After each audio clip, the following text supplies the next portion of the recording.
we're talking about personal growth, it's not all about pushing super hard every single day all the time, because that comes with some negative consequences. You might see yourself as somebody like that shouldn't need encouragement. Like if you're strong, you don't need encouragement. I've more than a few times fallen into that category. Turns out it's actually not true. Real estate professionals, welcome back to the RMG Agent Podcast. I'm your host, Reed Moore, along with my co-host, Jake Bartlett. We are here in season 3, and season 3 is all about personal growth. We have some great stuff coming to you guys today. And before we do, we'd like for you to like, subscribe, and share this with a friend, especially somebody that you know just needs some encouragement and help with their business and with their life. As always, go to rmgagentpodcast.com for action guides and to get all the goodies, the webinars we've done and everything to help impact, empower, and encourage you. And secondly, go to areapro.com/RMG for the product that we think every real estate agent should have to really help them become the market expert in their area. All right, Jake, what do we have going today? We have not only a great episode, but we have a fantastic mustache that Reed is rocking right now. So if you're listening to the podcast, I also suggest checking it out on YouTube just so you can see the full power that he is bringing to this episode. It's bringing a lot to the table. Yes. Yeah. Okay. Enough about the mustache. All right. We do have an awesome episode, and we are doing, along with our personal growth series that we're doing right now, we did just film a master series with Josh Anderson, which is awesome. So go back and check that episode out. Yes. Anything you want to give a hint that he talked about? He is just a master of doing the basics consistently over a long period of time, and just really encouraging and amazing to see what he's built over the last 19 years. So he's a true master. Nice. Okay, so we have a fun episode today, maybe a challenging episode for some. Are you breathing? You need encouragement. Yep. So this was actually kind of a riff off of a quote from a guy named Truett Cathy, who started Chick-fil-A. And he at one point in his career asked this question: how do you know if somebody needs encouragement? And then, everybody waits, and he said, if they're breathing. And it's one of these things that, as we're talking about personal growth, there is a lot of challenge that comes into personal growth, right? Whenever we're growing, we've talked about this before, we're pushing outside of our comfort zone. We're going into territory where we haven't gone before. And we're doing that for the sake of, maybe performing at a higher level, becoming who we're created to be, being a better husband, father, and the list goes on and on and on. But with personal growth comes some negative things that we have to be paying attention to.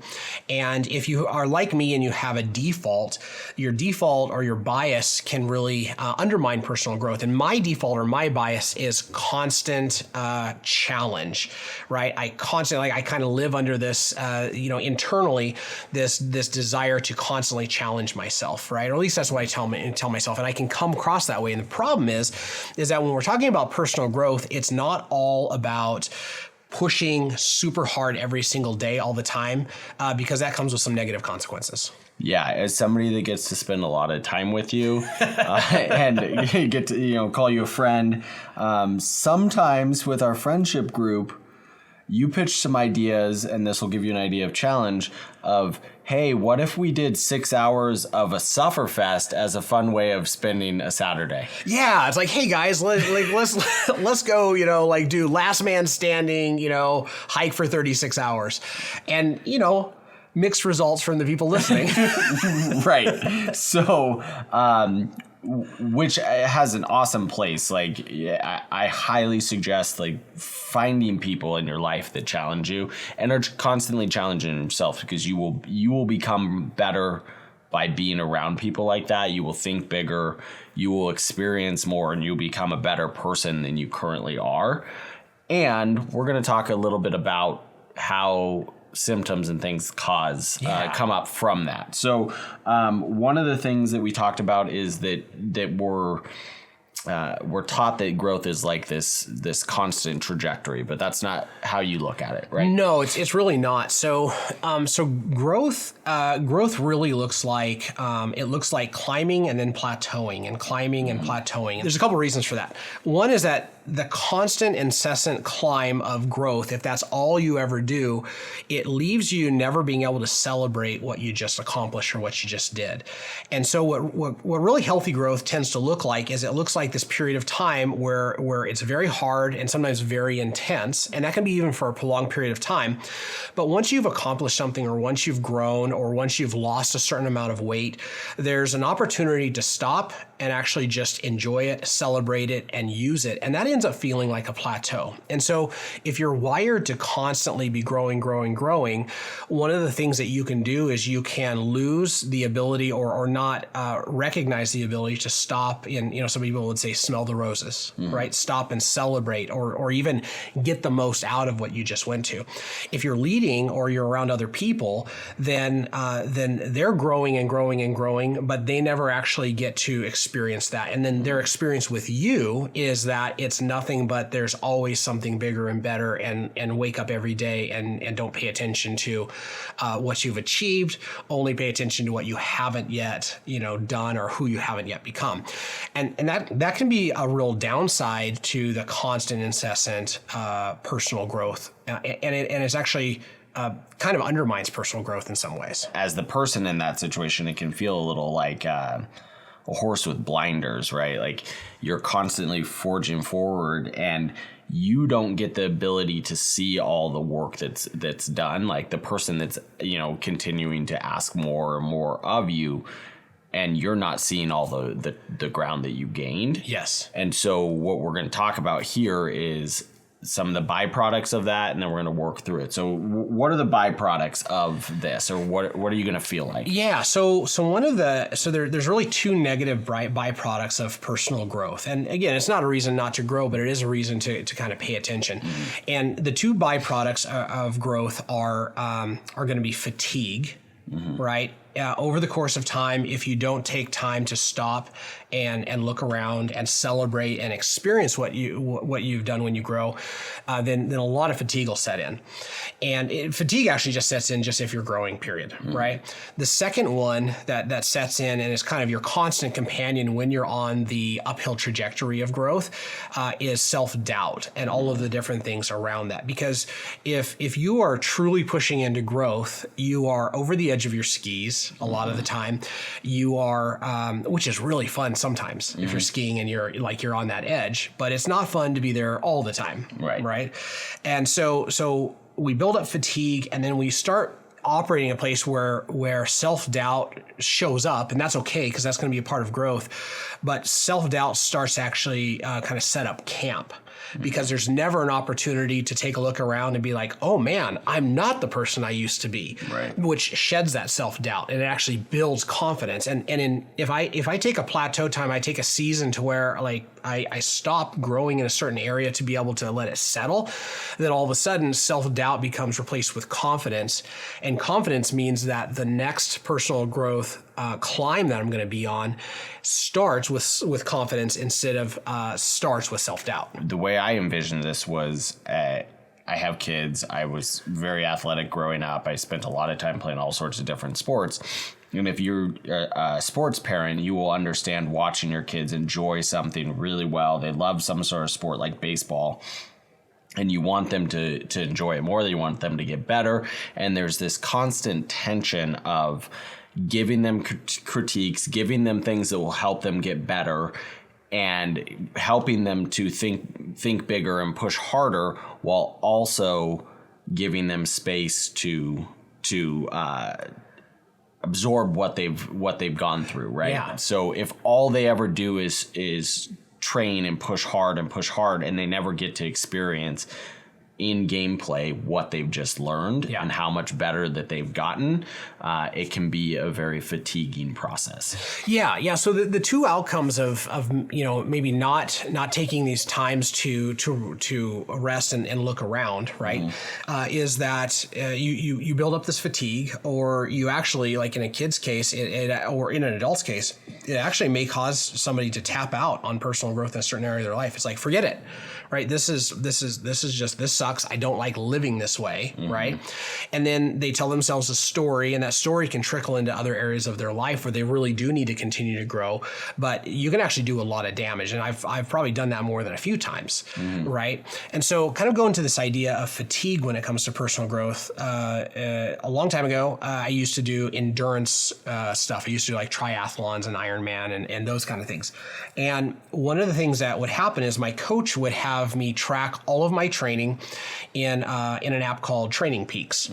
And what Training Peaks, it tracked all kinds of different things, but there are two really important measurements that it tracked all the time. And that is, it tracked your increase in performance, right? It tracked your athletic performance, or your conditioning, but it also tracked your fatigue.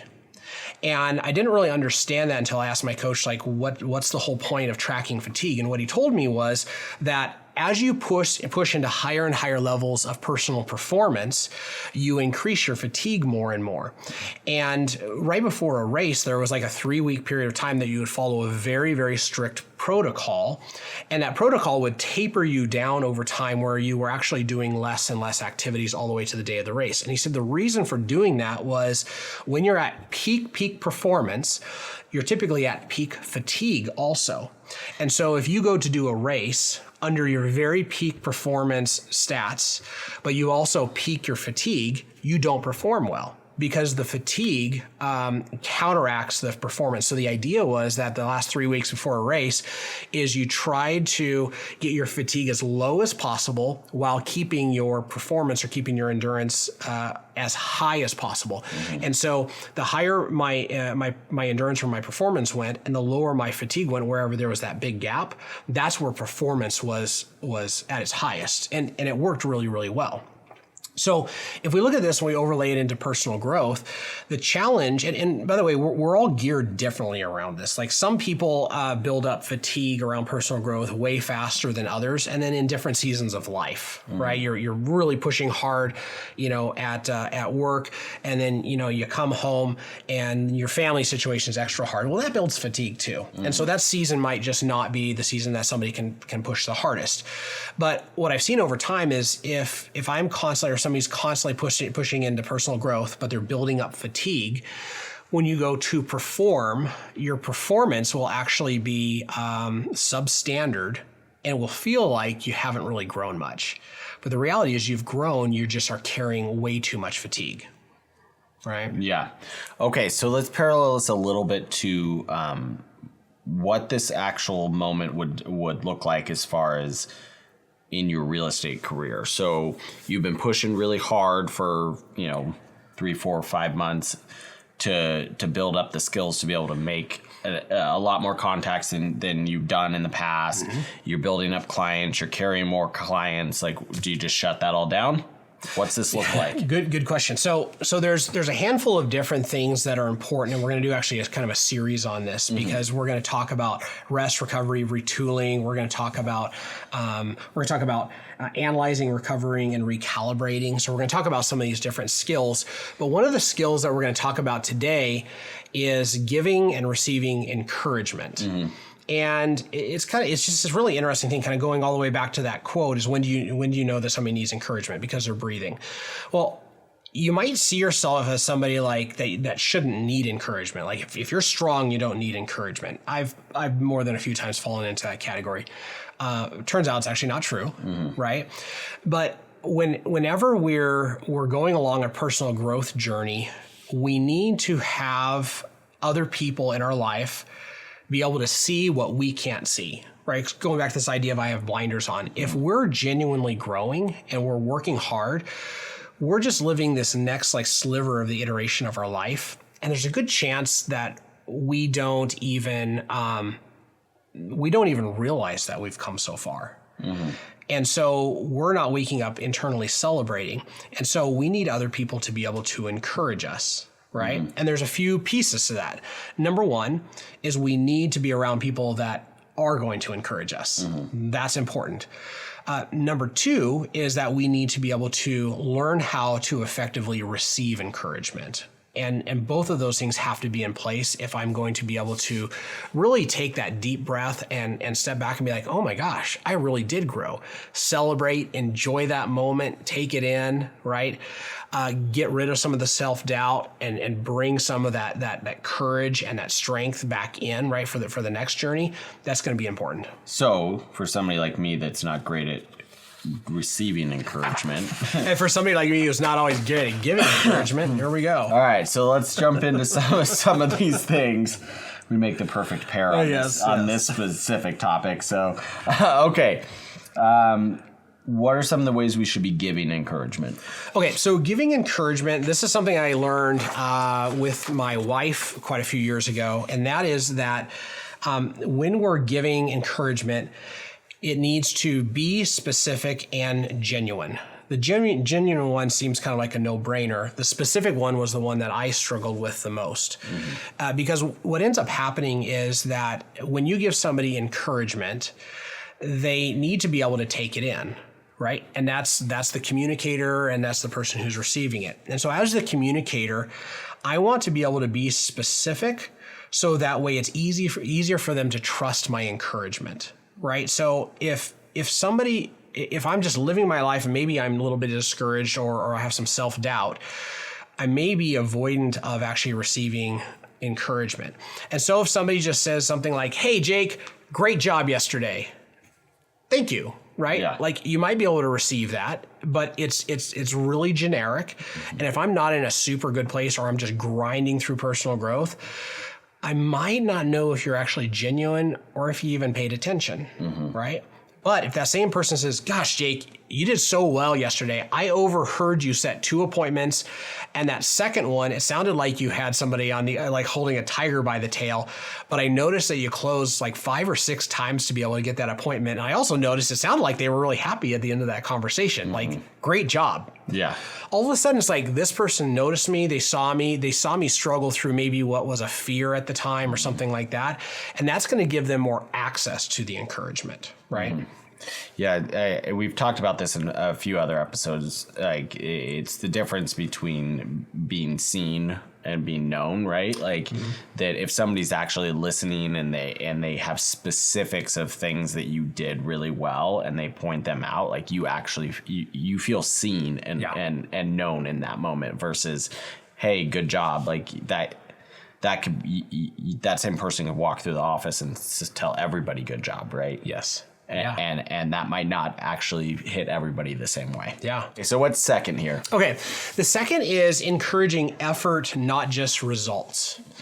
So in business, we're always pushing towards results and we want to see results. But as it turns out in business and in parenting, being able to encourage the effort is really, really important. So there's been all kinds of research and studies done with kids that when they are specifically praised or encouraged for results, if they have a moment where they don't get results, then they tend to fall apart. They tend to give up. They tend to throw in the towel.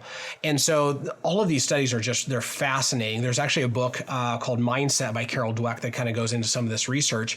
But kids growing up that are praised for giving effort, for trying, for working really hard, tend to have more grit. They tend to be able to sustain going through hard things to be able to actually get to results because we do want results.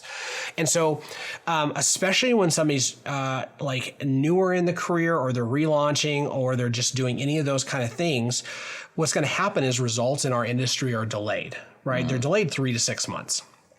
And so if the only thing that as a leader you have to say encouraging is around results, then you're going to send somebody out into battle without any encouragement for a prolonged period of time, right? So 2 challenges with that. Number 1 is you have somebody who's not encouraged. That's not good. Number 2 is that we are actually taking some of the fuel for doing the activities, which is encouragement, and we're removing that and expecting something to burn really bright here in 6 months. And so as a leader, I have to be really, really careful, especially because my default isn't always encouragement. I have seasons of life where I'm just constantly very, very, specifically encouraging. And if I take my eye off that ball, I just don't think about it, I don't pay attention to it. And that actually undermines the very results that I want. So what's third here? Okay. The third is to make encouragement a habit, not an event. Another area that I've struggled and actually had some good personal growth in. Sometimes results vary, but that's turning encouragement into a habit, not an event, right? Mm-hmm. And what I want to be able to do is, if it's true that everybody around me, and myself included, needs encouragement constantly, right? Whether I think they do or whether I see it on their face or not, then encouragement needs to become something that I do habitually. It's something that I do in a morning meeting. It's something that I do, every time I meet one-on-one with somebody. It's something that I just decide, like, every time I have these different pieces of time, right? So that's going to be, like I said, in a morning meeting, in a one-on-one, in a training session. Anytime any of these things happen, it's a part of this actually is encouragement. A part of the actual DNA of the structure of what I'm doing has to be encouragement. If not, if I'm not somebody who's prone to remembering to be encouraging all the time, then it's going to be up to my emotions and what I'm feeling, and that can leave people unencouraged for a long period of time. If you build it into being a habit, then there's going to be more consistent encouragement over time. And again, if I do care about results and I do care about the people, this is just a habit and a discipline to build in, because, it's like having the habit of, taking your car to the gas station every X number of miles, right? You just have to do it. Yeah. So the opposite of being unencouraged for a long period of time is discouraged, right? Which you never want anybody in your life to be discouraged around you. So, yeah. Okay. Now we'll talk about what I'm really going to become great at, right? How to receive encouragement. Yes. Let it sink in instead of deflecting it. All right. So, if you're like me, you don't really like the spotlight shown on you, because you feel like you did your job and you did it, and like that was the purpose of it, right? Like you did it, it was done, and you can feel discouraged over a period of time. So when somebody does give you encouragement, how should I take this? Yeah. So this is a big one. Again, kind of going back to marriage, there was a period of time where I was doing a really good job telling my wife that I loved her. I was being specific and I was encouraging her. And on pretty much a daily basis, the feedback I was getting was that I don't say these things enough, or I'm not doing this. And it was hard. It was frustrating because at that time I happened to be doing a really good job at it. As we explored it, what I realized is she literally wasn't even hearing it, because there was this disconnect between there was two disconnects in our marriage at the time. And that was, I was not doing a good job up to that time giving it, and she was not doing a good job receiving it. And so because it's a relationship issue, then with any of us, there's these two elements. So if I'm going to receive encouragement, there's a few things I've learned to do over the years. One is if somebody is going to give me like encouragement, I actually have something I physically do with my body, and I'll do this. I'll look at somebody, I'll be like, "Thank you." Right. The reason I did that is because it felt vulnerable and it felt weird to receive encouragement and not deflect it for many years. And somebody taught me that if you anchor it with some sort of emotion, that helps you actually kind of break that cycle. And I don't even know if it's true, but it's helped it's helped me. Okay. And so there's a moment that when somebody encourages you, kind of going back to the idea of the habit of consistently encouraging, there's also this habit of not deflecting. And that is when somebody encourages me, like I have this moment where I decide I feel vulnerable or inadequate, or actually just flat I don't feel like it's true, right? In that moment, I have a decision to make, and that is, am I going, I guess probably two things. One is, am I actually going to trust that person? And for me, this is where the vulnerability showed up, is if somebody takes the time to look you in the eyes and say, "Man, you did this thing the other day, and that was really awesome. That was great." If they take the time to do that, is my emotional reaction be, you're a liar, I'm not gonna, right? Maybe to some people, right? But to the people who are surrounding you, hopefully in your life, it's actually a moment of realizing I get to display my trust in this person who has a perspective on my life that I can't have. And that is like, I'm grinding, I'm doing that, I'm growing. And I don't realize I'm on a plateau, and somebody looks up and be like, hey, you got there. Like, you're there, you just did it. Yeah. And you're just like, I don't know, I was just taking the next step, right? So I'm gonna trust that they're taking the time to stop and say this to me.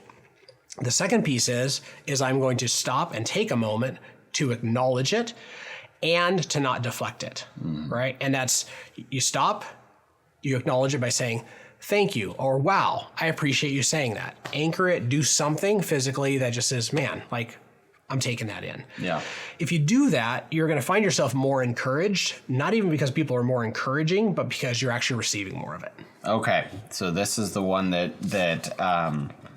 I am actively working on, is seeking encouragement when needed. Yeah. So tell me about that. So instead of waiting for months and months and months and months of like, hey, this is like really freaking hard and I'm not seeing the wins in my life, of asking for, hey, dude, could you can you help me out and see the wins and that I'm gaining, right? Like, yeah. Can you encourage me in something that I'm doing? Right? Yeah. It's really interesting because, like, if you look at in real estate, we're professional salespeople, or you can even say we're professional marketers. And so there's a significant amount of, like, whether you're feeling crappy or not, you roll up your sleeves, you're like, let's go. All right. I got to do it. So we project, it's not even a wrong thing, but we project this like it's all good, let's go. Right. But the reality is that I might need deeply encouraged. I might need a whole lot of other things. But that may not be easy to see. And the hard thing, and again, like in marriage or in relationships, is if I expect everybody in my life to be a mind reader and I get super tweaked when they're not picking up on my signals, man, that's just hard. Yeah. Right? It just really is hard. I've done that so many times in marriage, right? Like, this person's not picking up what I'm putting down. Turns out nobody could have, right? Because it's all in my mind. So it really is a matter of being open enough to just say, hey, like, I need encouragement. And again, if you surround yourself with great people, that ask should be very well received. Perfect. Okay. And I'm really excited about this last one here. Use encouragement to fuel growth. Yes, using encouragement to fuel growth, right? So if you've ever raced or you've ever played a sport, you have absolutely experienced this, right? Somehow people run faster, jump higher, do more when there's a group of fans screaming encouragement at them, right? Like, it's phenomenal, right? Like, if you ever been on the receiving end of, like, you're giving it your all and all of a sudden you run by the stands and everybody blows up and somehow you are now running faster than your fastest, right? That's because encouragement fuels this. And what it does is it recognizes all of the hard work from before, right? And it sets you up with this feeling of, I can do it. I just did it. People saw that I did it. So I'm just not hallucinating that. Or maybe I'm hallucinating that, like it's not good, but everybody else is saying, no, it actually is. That fuels for the next hill. That fuels for the next climb. That fuels for this next iteration of my personal growth. And so if we are receiving encouragement and we're giving encouragement, we're absolutely boosting performance, we're reducing fatigue, and we're pushing into the trajectory of whatever the next level of personal growth is with more strength, more energy, more resilience, and more encouragement. So we have a kind of tied on episode to this that you alluded to earlier. Yes. Which is analyze, recover, and recalibrate, where we're going to kind of tie into some things that are going to help you in these moments, correct? Yeah, we're going to do a few of these episodes talking about, like, okay, so if we're going to drive into personal growth and we're going to spend a bunch of time there this season, what are some of these things that are kind of in, what are these pit stops or what are these plateaus look like that cause us to be able to set up for the best chance of success for our next iteration of personal growth? I think here kind of early on in the season, it's a good thing to be able to skill people up with. Nice. Okay, so we always sign off with the same three things, which is impact, empower, encourage. But I'm going to sign off today with an encouragement to you that you are doing a great job. Listening to things like this podcast and growing is an awesome step in your personal growth, and you are doing an awesome job. Absolutely. Right on. Take care, guys.